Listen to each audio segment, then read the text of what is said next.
Hello, everyone, once again. This is Rob, and welcome back to Media Awareness and another Dune Prophecy review, episode 2.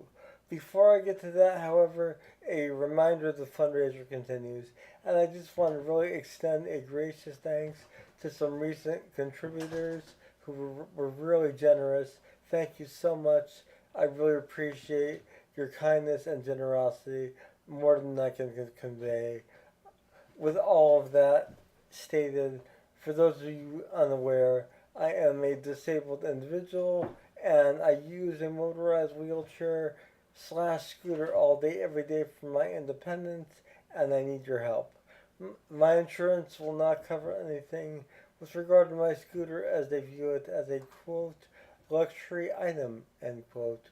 Despite the fact that I'm unable to walk whatsoever, in addition to being unable to use any other type of scooter or power chair for that matter, and I'm also unable to have access to any backup scooter or wheelchair at the current time, as this is all I have.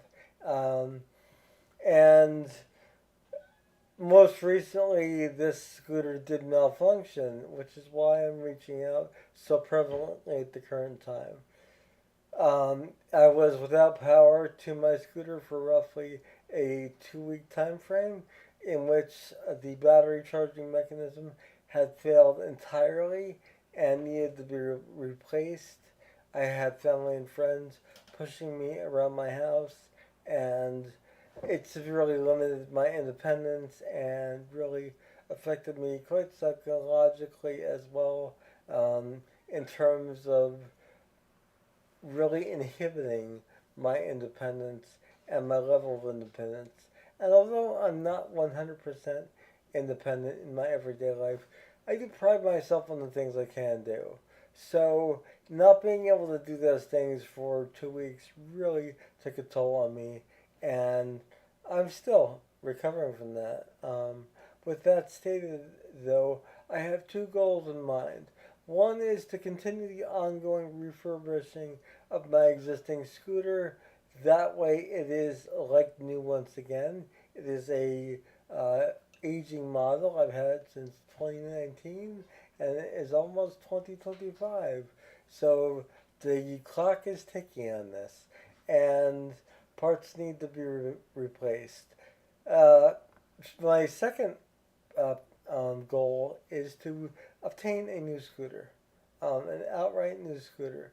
That way, I can use the new scooter on a continuous basis and utilize my refurbished model as a backup in the event something happens to the new scooter. That way, I'm never without my independence and my ability to function in my everyday life as I do. So any and all help is welcome. Even $5 or $10 can help out. It's not about the amount. It's really about the thought and the intent. And although I really appreciate what people are doing, and I can't stress that enough. I was ready to cry when I looked at these donations that came in. You guys are wonderful, and I really appreciate you. And I really just want to extend a gracious thanks to everyone who has contributed thus far, as your contributions have and will make a world of difference in my life, and they really are. So thank you so much. I love you all. On with this review. So, Dune Prophecy, Episode 2. I started this out with one of my favorite quotes from the David Lynch 1984 adaptation of Dune, because I feel it's really relevant to this episode, as there are so many plans within plans being mentioned and referenced within the context of this episode.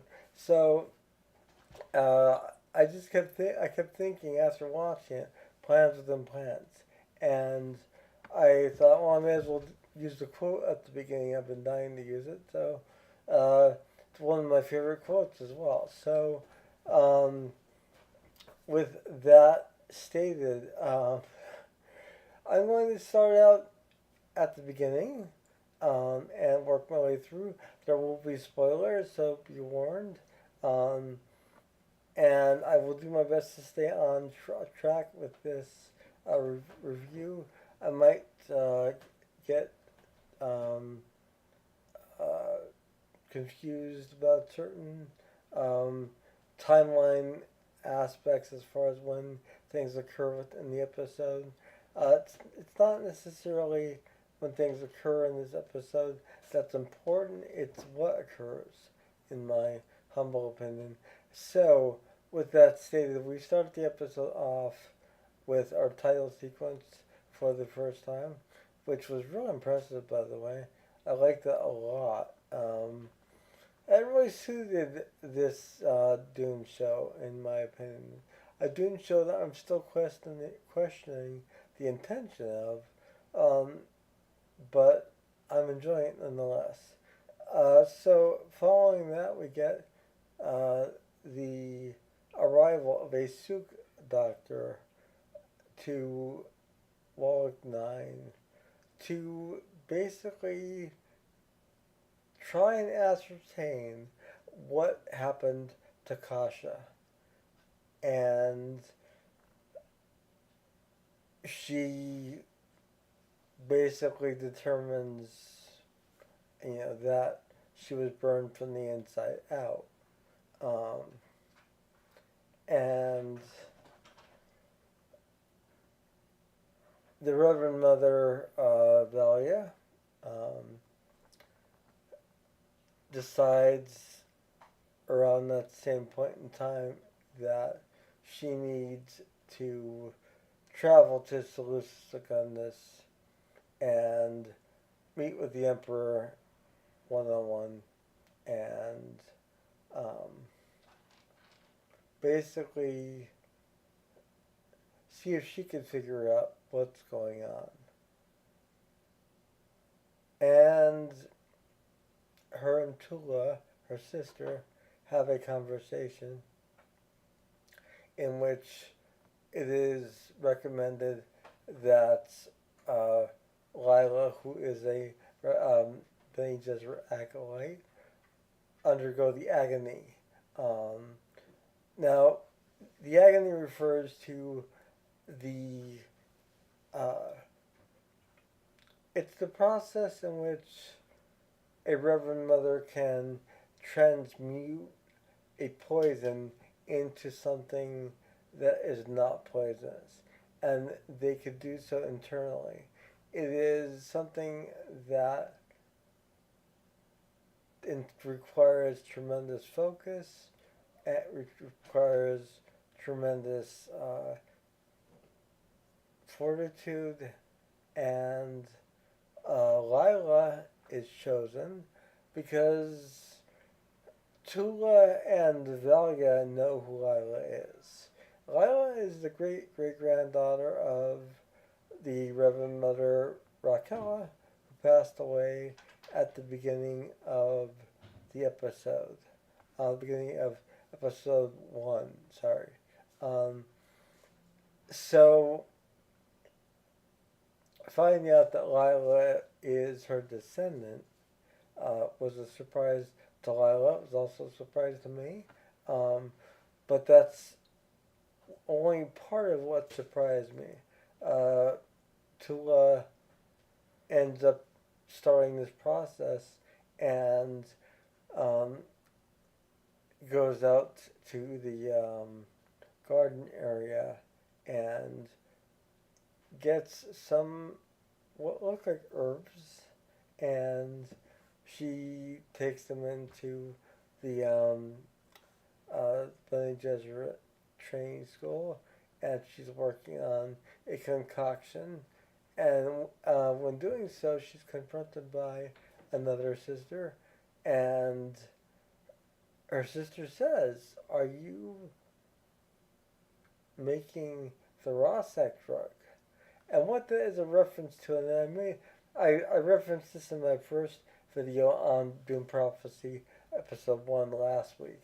The Bene Gesserit are the descendants, if you will, of the witches of Rossack, or the Reverend Mothers of Rossack.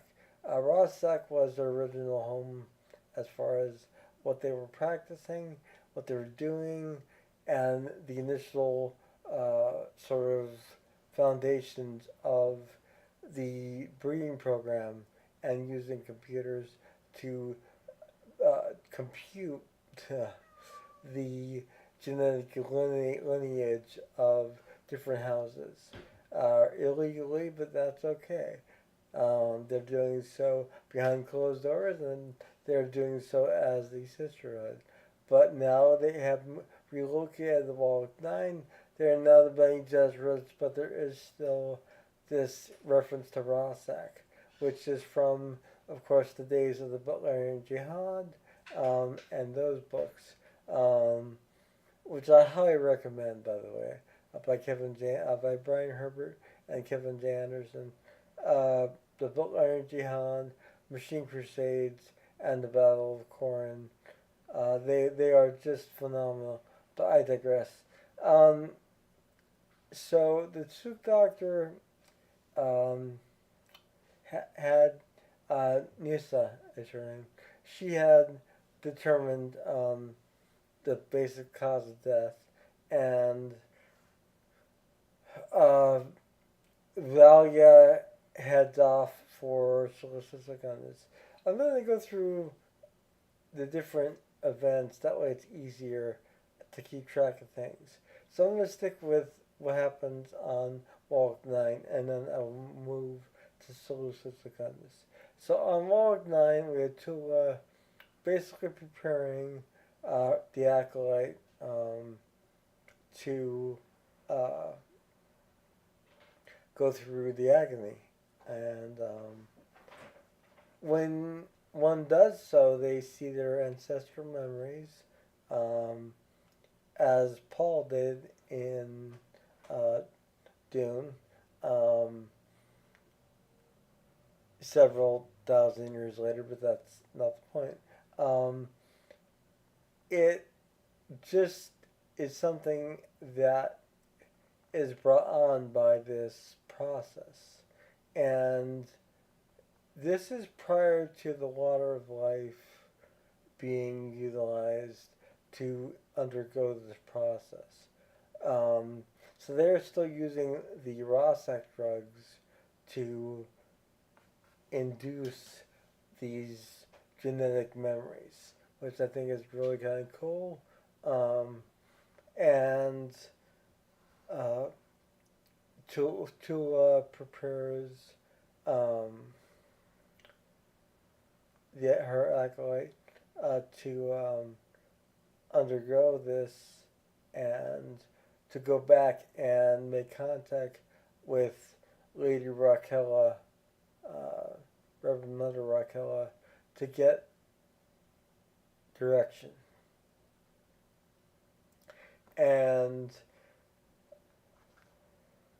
when she goes into the state itself of reflection, meditation, and agony, she is showing she's in utter agony. It's physically apparent. She's screaming, she's shaking.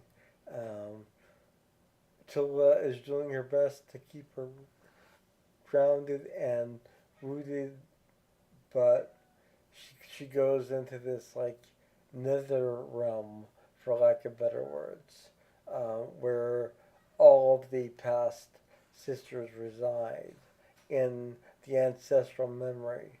And she does um, end up uh, being confronted by a Reverend Mother specifically. She does speak, the Reverend Mother speaks through the acolyte to Tula, and it is revealed that that Reverend Mother was not Raquella. It was Dorothea. Now, if you recall from my episode 1, if you haven't seen it, it is in my videos. I highly recommend seeking it out, as this is quite significant to the plot line. But um,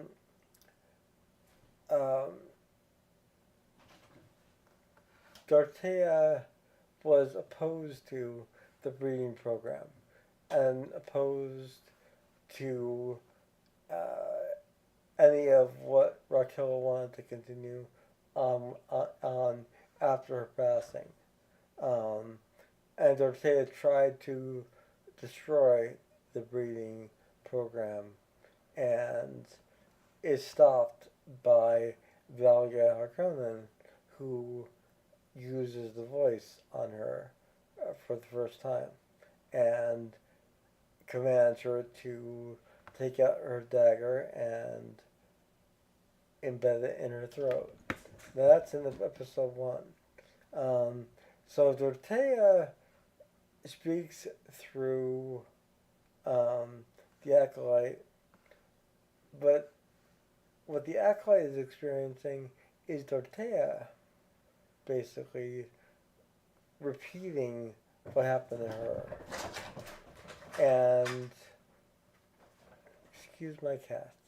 Uh, and Dorothea is the cause of this acolyte's death. And Tula is just heartbroken because she knew that this would be a way to communicate with Raquel, but she was also quite fond of this acolyte, and it was sad when this occurred. Very sad to see someone so young with so much potential, um, basically giving her life for the sisterhood and not being able to really reach her destination.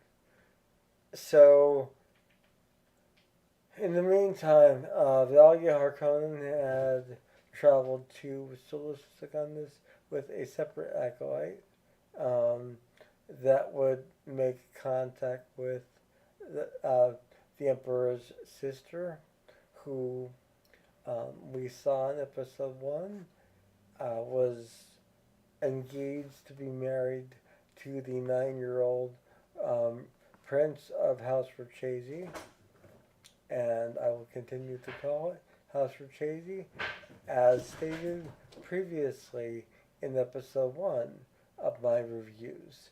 House Verchese is the way it is stated in the audiobooks read by Scott Brick, who directly consulted with Brian Herbert and Kevin J. Anderson on pronunciations. So I trust his pronunciation over that of other reviewers. I'm not going to mention any names, but it is pronounced Verchese, the way they pronounce it in the show.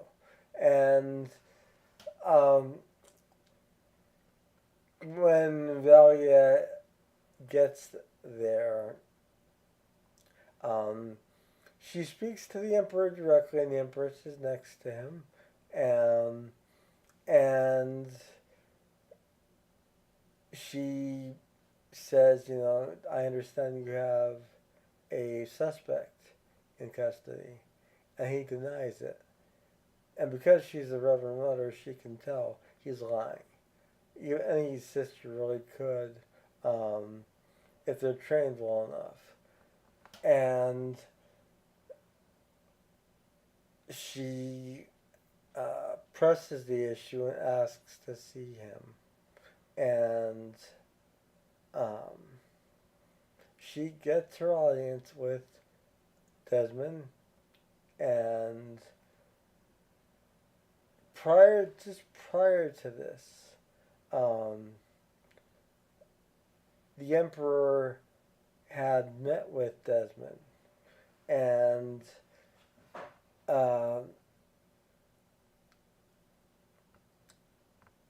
Desmond basically says to the Emperor, "This is what you wanted," and the Emperor responds, I didn't want the death of a young boy.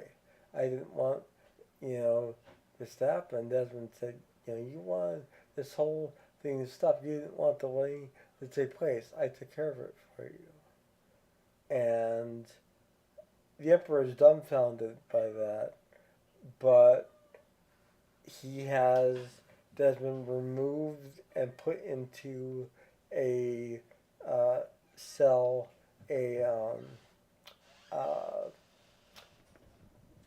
a sort of suspension cell. So it is a cell. He can't move in there.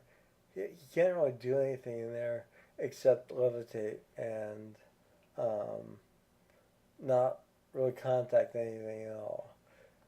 So when the Reverend Mother goes to see him, he is being held in there. And um, they bring him out of that for him to talk to her. And she talks to him, but he doesn't really give her any answers as to like what he is or what kind of power he has and how he was able to cause both the death of Pruitt, who was the intended um, husband for the princess, and Kasha simultaneously on um, Wall 9.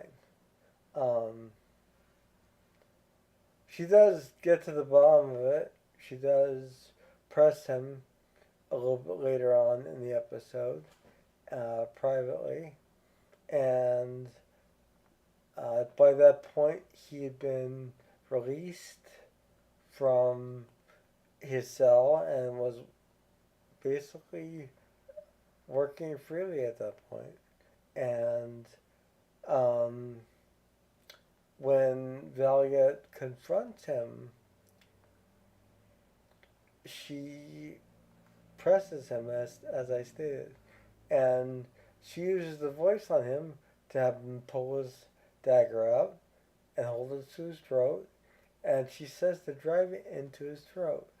And you can see he's fighting it, and he's fighting it, and he resists her power of the voice, and very arrogantly walks away. Um, he does have some um,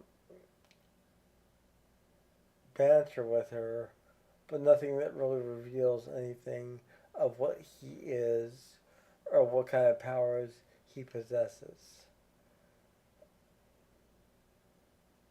So, with that stated, we also have um, Kier Atreides, who is a descendant of Lorian Atreides, the hero of the Butlerian Jihad, and Kira's swords is the sword master to the princess. But Kira is also working for the rebels against the emperor. Basically, he maps out the entire throne area, the entire um, uh, basic complex, and brings it to people that are in the area of Zemia, which is another city on Seleucus Secundus, and our main city, I should say. And they talk about plans, and not a lot is really revealed other than this will make things easier to take the palace, basically. Having that level of detail. And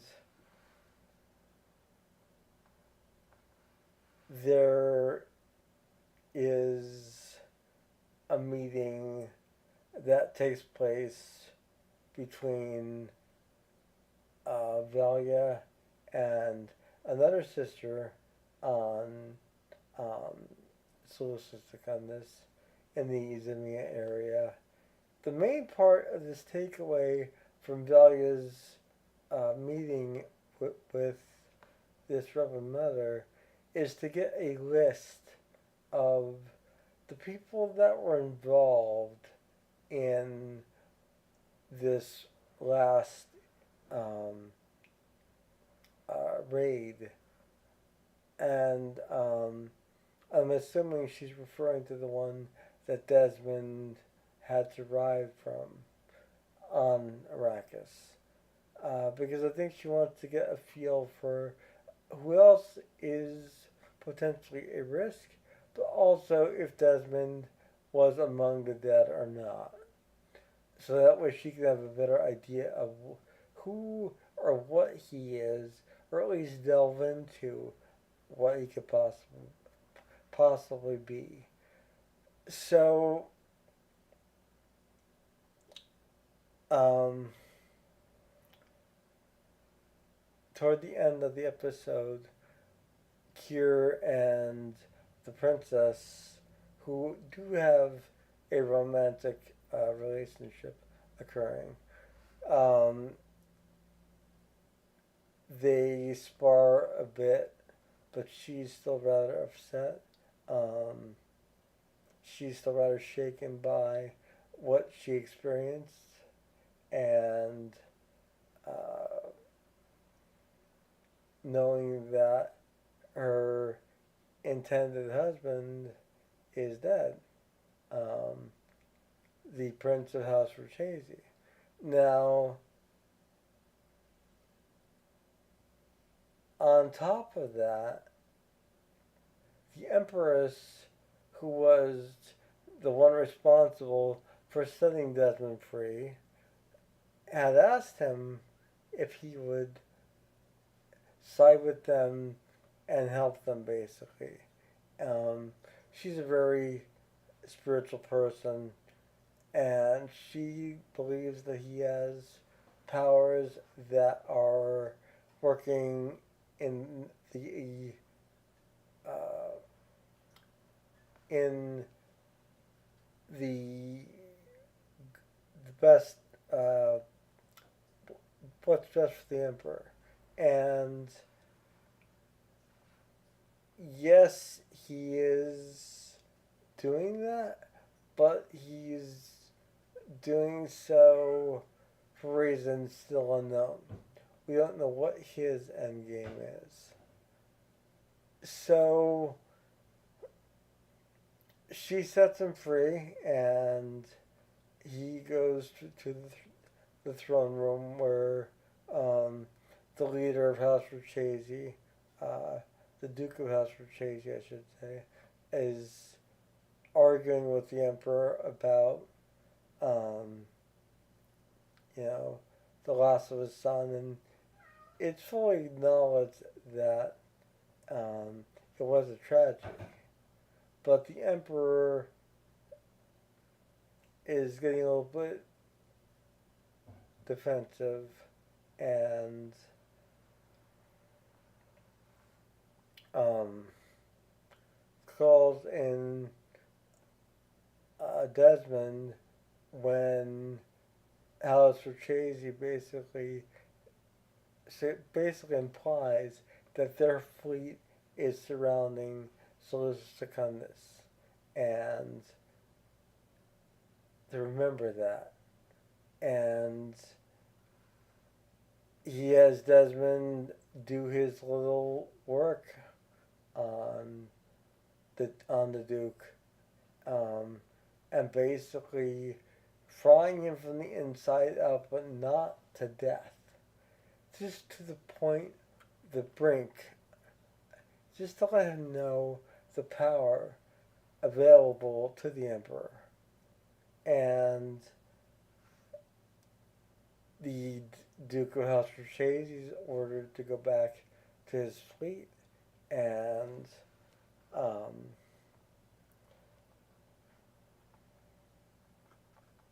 Desmond has obtained a level of useful stature to the Emperor. To what end and to uh, what degree, we don't really know yet. And I'm going to assume that the sisters are going to be looking into this quite heavily, especially in light of both losing one of their acolytes who was undergoing the agony, as well as um, losing Kasha, one of their sisters, as a result of Desmond's actions in episode 1. So, yeah, I think I've covered everything of substance for episode 2 of Dune Prophecy, albeit not in order. Um, if you're not subscribed to my channel, please subscribe and become part of my YouTube family. I'd love to have you as part of the Media Awareness YouTube family. And comment below. Let me know your thoughts on Dune Prophecy, what you think of what's going on, what you think the intention of this show is, other than filling in time between events that have been written about and events that have not. Um, and what is your favorite adaptation of Dune thus far? Is it the David Lynch 1984 version of Dune? Is it the Sci-Fi Channel miniseries of Dune? Is it the Denis Villeneuve Dune? Is it the proposed Jodorowsky's Dune that we unfortunately never got to see in its glory? Let me know in the comment section. And I do want to also say that it has really been a pleasure being able to bring you all these videos consistently, and I really, really enjoy this.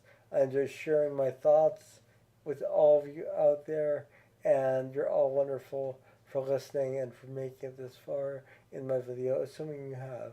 And also, have a wonderful morning, noon, or night, wherever you are. Take care. Bye.